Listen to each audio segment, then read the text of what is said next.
Subscribing to CustomGPT. Subscribe to your account to create your first ever chatbot. To begin a project on your account, it is essential to set up your account and subscribe in order to create your very first chatbot. To complete the subscription process, please follow the steps provided below. Number 1. Navigate to your CustomGPT dashboard and log in.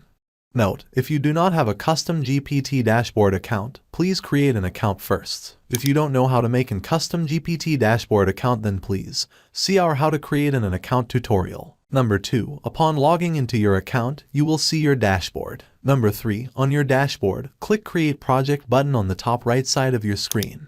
Number 4. Within the appearing pop-up, choose the pricing plan that suits your needs.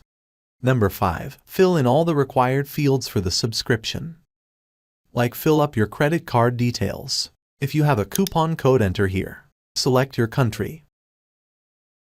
Enter your address where you live. Enter your address line 2 here. Select your city where you live. Enter the country where you live. Enter your zip or postal code. Put your extra billing information, such as specific contacts or tax information for your receipts. Number 6. Click subscribe to confirm the new subscription. Congratulations on successfully onboarding to CustomGPT.